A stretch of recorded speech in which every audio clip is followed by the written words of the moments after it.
Hey there, aspirants. If you're prepping for your exams, you know India's blue economy is a hot topic. Well, today we're going to do a deep dive into a super important report from NITI that's all about harnessing our deep sea fisheries.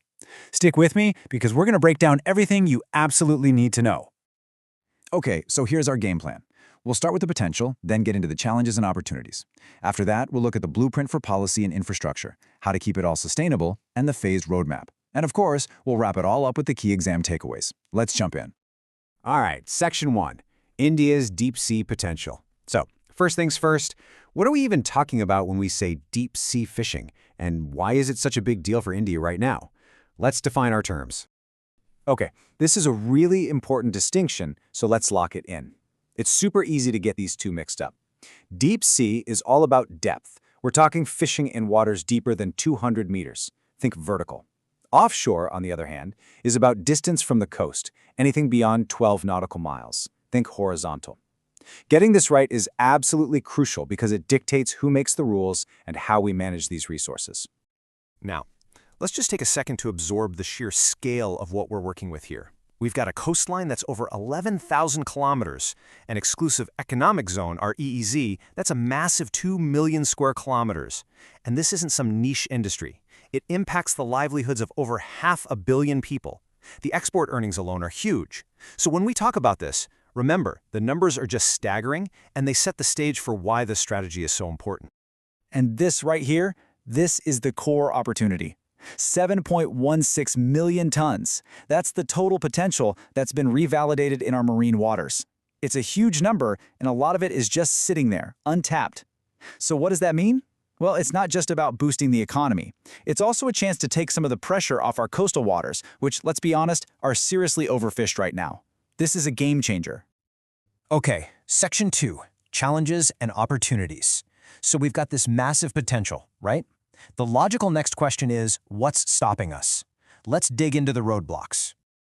So, one of the biggest problems, and this is a big one, is what we can call a governance gap. Here's how it works. The states have control up to 12 nautical miles from the coast. Simple enough. The union government has jurisdiction way out, beyond 200 nautical miles. But what about that massive chunk of water in between?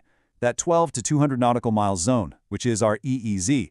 Well, it's a regulatory gray area. There's no specific law for it, and that leads to a whole lot of unregulated activity and makes proper management almost impossible. And believe me, the governance gap is just the start. It's like a domino effect. We've got major infrastructure gaps. Most of our harbors just can't handle the big vessels needed for deep-sea fishing. Then there's the technology gap. We're lagging on everything from modern sonar to the right kind of fishing gear. Of course, this kind of fishing is crazy expensive, which leads to the next problem, financial hurdles. It's really hard for fishers to get loans or insurance because banks see it as a high-risk gamble. You see how it all connects? It's a really complex web of issues. All right, Section 3, the policy and infrastructure blueprint. So, we've laid out the problems, now let's talk solutions. This is the how-to part of the report. Okay, so what's the plan on the policy front? It's pretty direct. Number 1. And this is the big one. Finally enact a law for that 12 to 200 nautical mile EEZ. Plug the gap. Number 2, create a whole new Vessels Act that's actually designed for modern fishing boats, not just merchant ships. And number 3, simplify everything. Create a single, digital, national platform for licensing, something called RealCraft, to cut through all the red tape.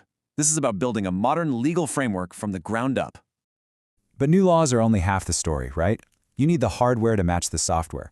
That means building the actual physical infrastructure. We're talking dedicated deep-sea harbors that are deep enough for the big ships.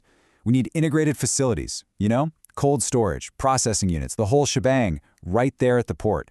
We need to boost our own shipbuilding industry. And crucially, we need to train people. You can have the best boats and ports in the world, but if you don't have a skilled workforce, you've got nothing. It's about building the entire ecosystem. Okay, Section 4, Ensuring Sustainability.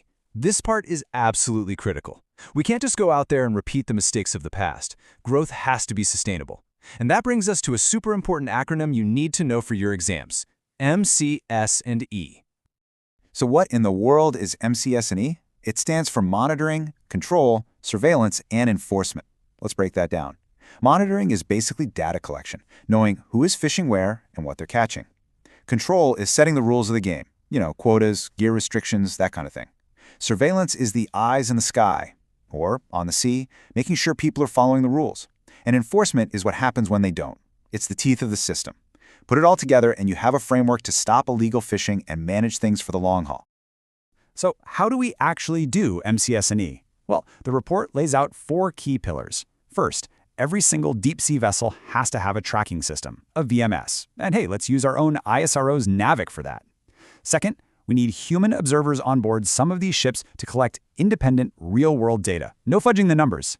Third, when the boats come back to port, there have to be strict dockside checks to make sure what they're reporting matches what they've caught. And finally, everything goes digital. Mandatory electronic logbooks for real-time reporting. You combine these 4 things and suddenly you have a system with real transparency and accountability. Section 5. A phased roadmap to leadership. A great plan is useless without a timeline, right?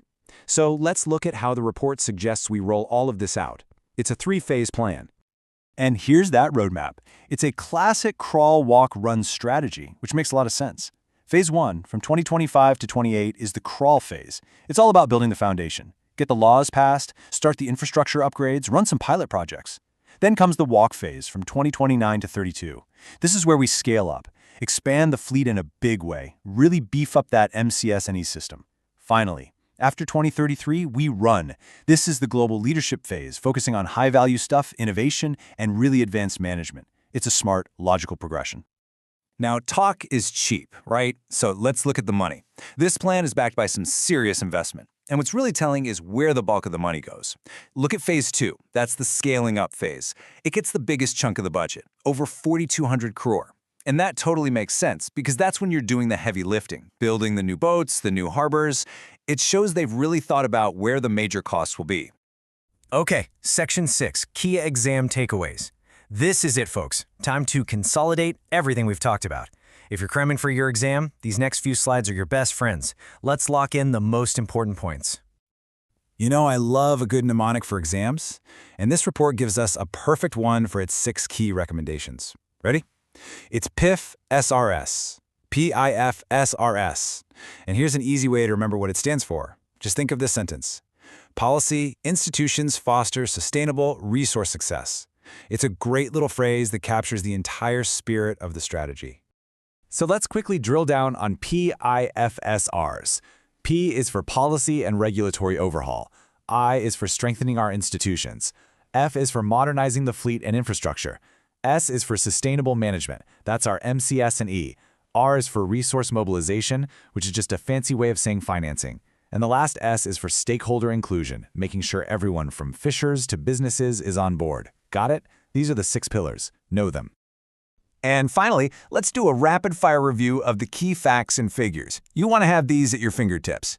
Total potential, 7.16 million tons. Coastline, just over 11,000 kilometers. EEZ area, 2.02 million square kilometers. Where's the key legal gap? That 12 to 200 nautical miles zone. Key acronyms to know? VMS, Real Craft, and MCS&A. And what's the core challenge? Well, it's having to fix the regulatory, infrastructural, and financial gaps all at the same time. Burn these into your memory. So I'll leave you with a final thought to chew on for your own analysis, something to help you synthesize all this information. As India gets ready to make this big push into the deep sea, what do you think is the single most critical piece of the puzzle?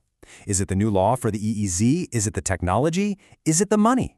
Which one thing, if you could only pick one, would be the linchpin for making sure this is all both profitable and sustainable? Really think about that. It's a great way to test your understanding. All right, that's it for this deep dive. All the best with your prep.